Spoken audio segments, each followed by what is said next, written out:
नमस्कार दोस्तों, YouTube channel में आपका स्वागत है।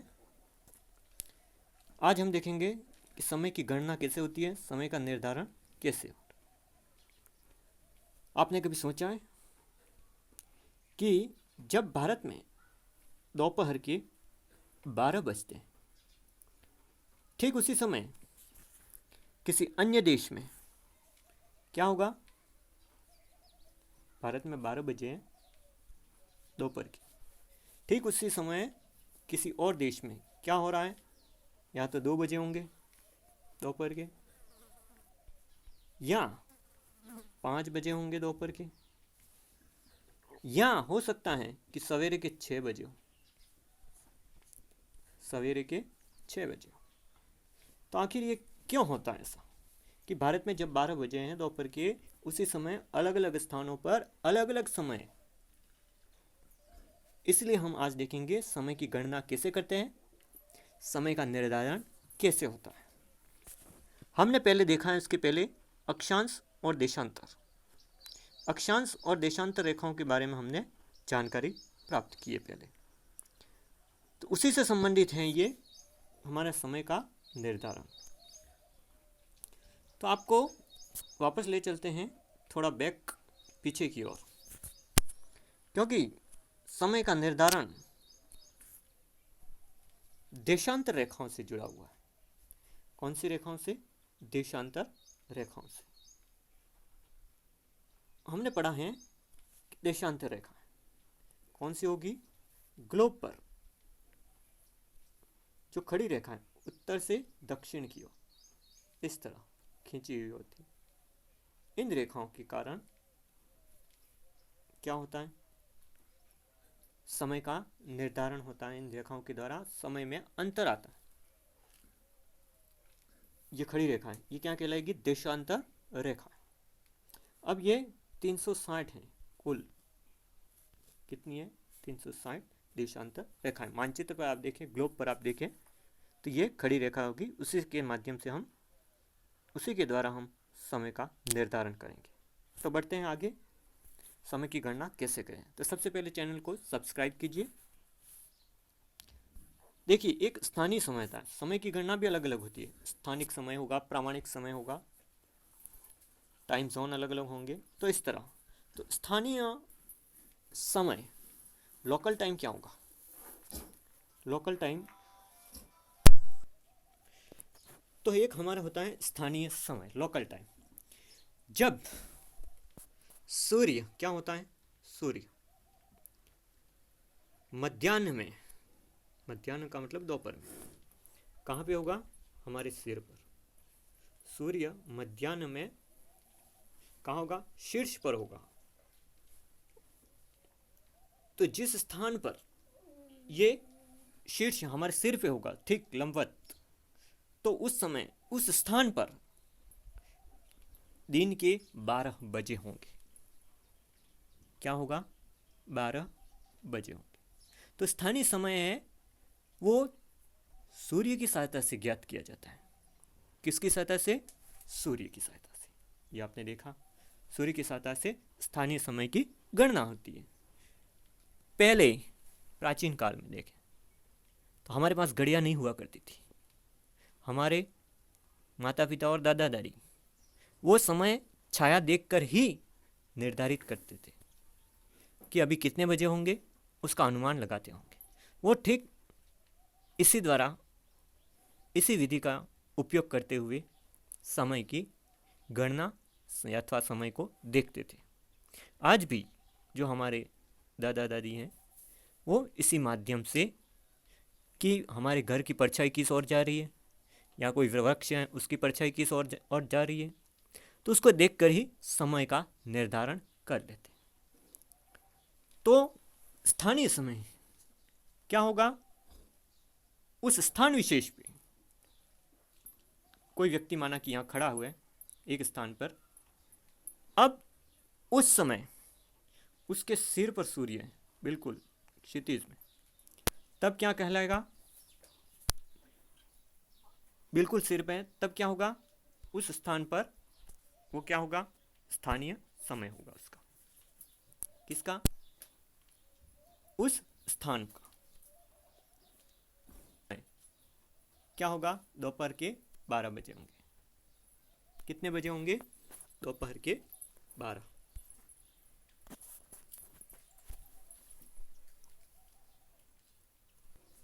तो इस प्रकार कहा जा सकता है कि जब व्यक्ति बाहर खड़ा है, उसके ठीक सर के ऊपर सूर्य है, तो उस समय उस स्थान विशेष पर जहां वो खड़ा है दोपहर के 12 बजेंगे, दिन के 12 बजेंगे।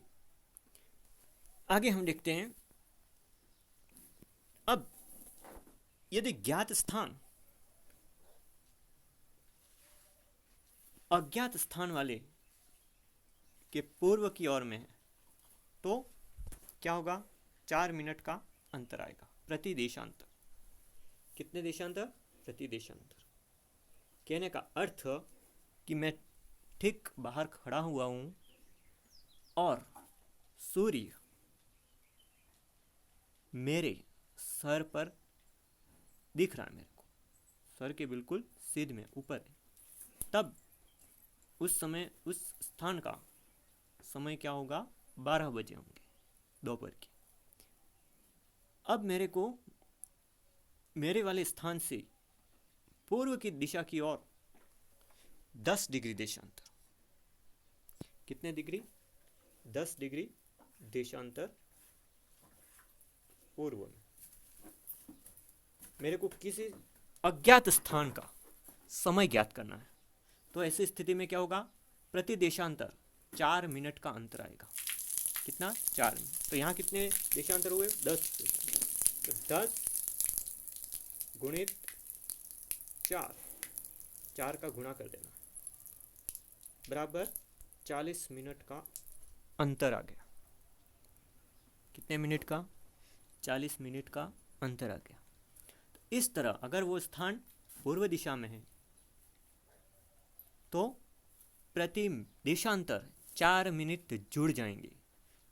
एक देशांतर पर 4 मिनट जुड़े, 2 देशांतर पर 8 मिनट जुड़े, इस तरह 10 देशांतर पर 40 मिनट जुड़ गए। बात समझ में आ गई? तो प्लस होगा, ठीक है, पूर्व दिशा।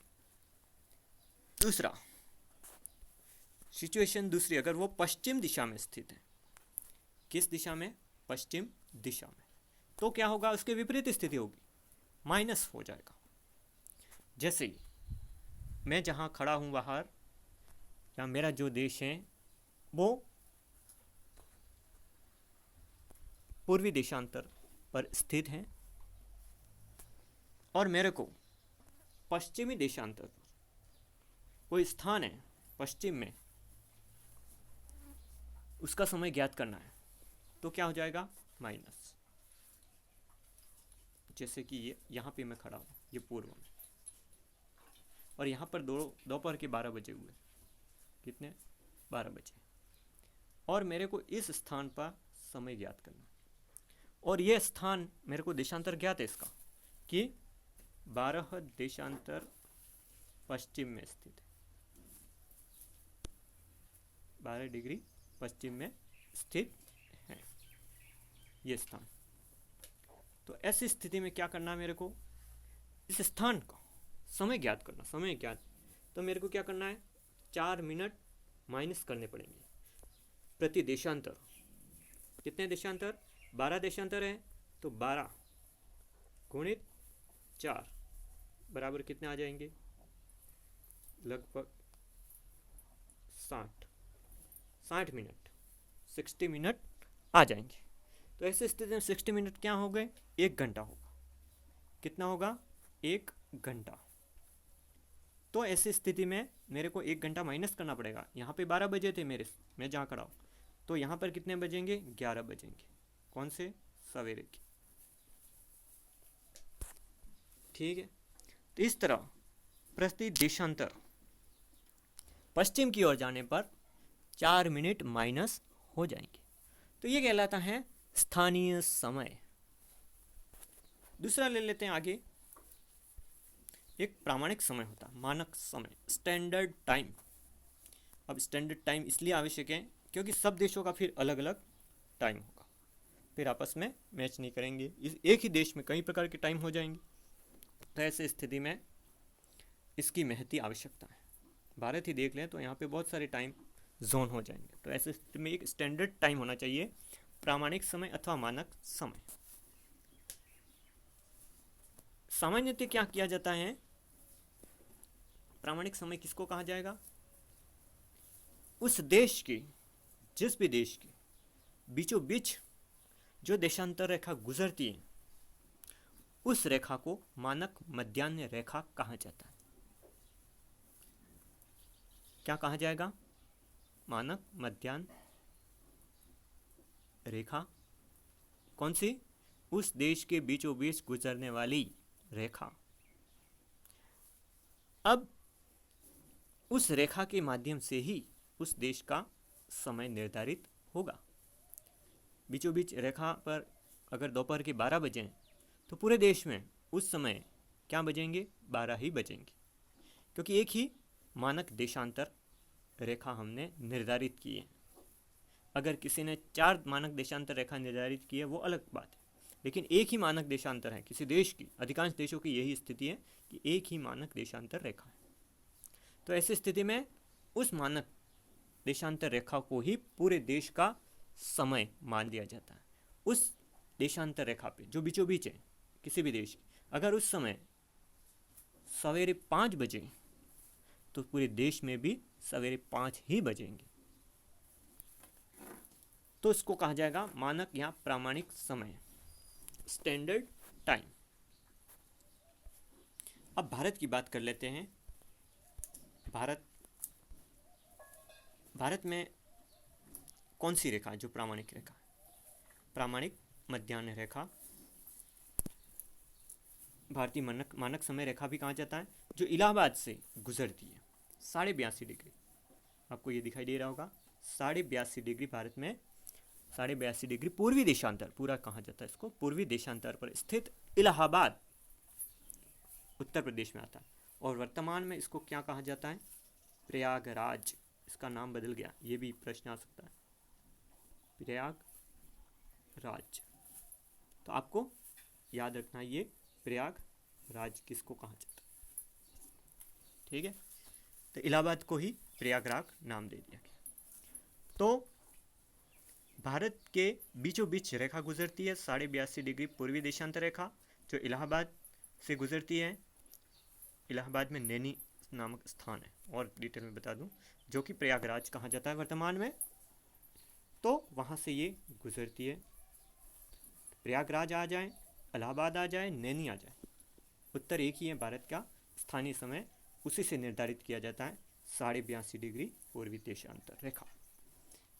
तो इसी को भारतीय मानक समय, कभी कभी लिखा था इंडियन स्टैंडर्ड टाइम, ये IST लिखा हुआ आता है बहुत सारी जगह, आप समझ नहीं पाते क्या है IST। ये है इंडियन स्टैंडर्ड टाइम, भारतीय मानक समय। तो उसी 82.5 डिग्री पूर्वी देशांतर को IST कहा जाता है, भारतीय मानक समय माना जाता है, ठीक है। और यह क्या है, पूर्वी देशांतर पर स्थित है। ग्रीनविच रेखा विश्व के अंदर देखें तो जो बीचों बीच है विश्व की 0 डिग्री देशांतर, उसके पूर्व में 82.5 डिग्री है। कितने, 82.5 डिग्री पूर्व में है भारत। इसलिए अब क्या कहा था मैंने कि प्रति देशांतर क्या होगा, 4 मिनट का अंतर आएगा, और ये पूर्व में है भारत। तो ऐसी स्थिति में 82.5 में क्या हो जाएगा, गुणित 4 हो जाएगा, तो लगभग 5.5 घंटे का अंतर आएगा। कितने का, 5.5 घंटे का अंतर आ जाएगा। इसलिए ये ग्रीनविच रेखा से हमारा समय 5.5 घंटे आगे है। आपने कभी देखा होगा कि भारत में जिस समय 10 बजे सवेरे के, माना कि सवेरे के कितने बजे हुए, 10 बजे, तब हम बहुत सारे हमारे भाई बंधु विदेशों में रहते हैं, तो ऐसी स्थिति में उनको उसी समय फ़ोन करके अपन पूछते हैं कि आपके कितने बजे हैं। अगर माना कि कोई कुवैत में रहता है तो उसको पूछा कि आपका वहाँ पे कितने बजे हुए हैं, तो वो बताता है अभी मेरे तो 7:30 बजे हैं सवेरे की, अभी तो उठे ही नहीं हैं। क्या नहीं किया है, उठे ही नहीं है हम। इसका कारण क्या है? क्योंकि वो कुवैतें वो भारत से ही, जो भारत है उससे क्या है, पश्चिम में स्थित है। कहाँ पर स्थित है? कुवैत कहाँ पे स्थित है? भारत से पश्चिम में स्थित है। ये भारत है यहाँ, तो कुवैत इस तरफ है पश्चिम में। तो क्या होगा, वो पश्चिम में होने का कारण प्रति देशांतर 4 मिनट माइनस हो जाएंगे। क्या हो जाएंगे? माइनस हो जाएंगे। इसलिए वहाँ पर और भारत के समय में लगभग 2.5 घंटे का अंतर आता है। कितने का? 2.5 घंटे का। इसलिए वो कहता है कि आप 10 बजे सवेरे के, तो वो कहेगा हमारे 7:30 बजे। ठीक है। तो इस तरह हमारे स्थानीय समय और प्रामाणिक समय देखें तो उस प्रामाणिक समय में पूर्व और पश्चिम में जाते हैं तो क्या होता है, डिफरेंस आता है। पूर्व में जाएंगे तो 4 डिग्री प्लस हो जाएंगे प्रति मिनट, 1 डिग्री पर 4 मिनट प्लस हो जाएंगे। वापस रिपीट कर देता हूँ उसको कि प्रति देशांतर 4 मिनट प्लस हो जाएंगे। कहाँ पे जाएंगे? पूर्व की ओर बढ़ेंगे तो क्या होगा, +4 हो जाएंगे। और इधर की ओर जाए पश्चिम की ओर तो -4 हो जाएंगे। कितने हो जाएंगे? -4। इस तरह हम देखते हैं कि हमारा प्रामाणिक समय कौन सा है। तो भारत का देख लिया, आपको याद हो गया 82.5 डिग्री पूर्वी देशांतर, ये भारत का प्रामाणिक या मानक समय है। IST कहा जाता है इसको, इंडियन स्टैंडर्ड टाइम, ये याद रखना आपको, 82.5 डिग्री। और ग्रीनविच मीन टाइम, ये GMT भी लिखा होता है कहीं पर। GMT से हम मोबाइल में भी कभी कभी समय को वापस सेट करते हैं, बिगड़ जाता है, तो ऐसे स्थिति में हमको पूछता है GMT से कितना है, +5 घंटे आगे हैं या -5 घंटे। भारत की बात की जाए तो +5.5 घंटे आगे हैं। इसलिए GMT में ग्रीनविच मीन टाइम इनको कहा जाता है, ग्रीनविच माध्य समय, जो कि 0 डिग्री देशांतर से निर्धारित किया जाता है। लंदन से गुजरती है 0 डिग्री देशांतर रेखा, तो ऐसी स्थिति में उसका निर्धारण किया जाता है। तो ये तो हुआ मानक समय, प्रामाणिक समय। कौन सा समय? प्रामाणिक समय। इस तरह हम किसी भी देश का समय का निर्धारण कर सकते हैं। तो 2 शब्द आपको याद रखने हैं, IST और GMT। प्लस ये भारत का देखें तो 82.5 डिग्री देशांतर रेखा, इसको भी आपको देखना है। आगे हम बढ़ते हैं, एक तीसरा समय कटिबंध, टाइम जोन। अब क्या होता है, भारत तो क्या है, विश्व के अंदर देखा जाए तो उसका देशांतरी विस्तार बहुत ज़्यादा नहीं है भारत का, लेकिन बहुत सारे देश देखें तो उनका देशांतरी विस्तार क्या होता है, ज़्यादा होता है। तो इस स्थिति में उनके बीचों बीच गुजरने वाली देशांतर रेखा को अगर प्रामाणिक या मानक समय मान लिया जाए तो उनके समय में भारी वेरिएशन आता है, बहुत बड़ा डिफरेंस आता है। तो ऐसी स्थिति में उन्होंने क्या किया, टाइम जोन को अलग अलग बांट दिया। क्या किया? टाइम जोन बना दिए, समय कटिबंध बना दिए। जैसे USA में 4 टाइम जोन बना दिए। कनाडा में ले लिया जाए तो 5 प्रामाणिक समय उनके। यूरोप के अधिकांश देश हैं वहाँ 3 समय। रूस के अंदर देखें तो 11 टाइम जोन है। तो इस तरह अलग अलग देशों में अलग अलग टाइम जोन है। भारत के अंदर भी ये बात चल रही थी कि भारत का अगर अरुणाचल प्रदेश ये पूर्व में है, अरुणाचल प्रदेश सबसे अंत है, और इधर पश्चिम में राजस्थान, ठीक है, अरुणाचल प्रदेश और राजस्थान दोनों के अंदर क्या हो रहा है, थोड़ा देशांतरी विस्तार ज़्यादा है। तो ऐसी स्थिति में भारत के अंदर भी मांग उठी थी कि हमारा जो मानक समय है वो 2 भागों में बांट दिया जाए। लेकिन फिलहाल भारत में एक ही प्रामाणिक समय है जो इलाहाबाद से है, 82.5 डिग्री पूर्वी देशांतर। ठीक है। एक होता है आगे अंतर्राष्ट्रीय तिथि रेखा, इंटरनेशनल डेट लाइन। वो 180 डिग्री देशांतर रेखा को कहा जाता है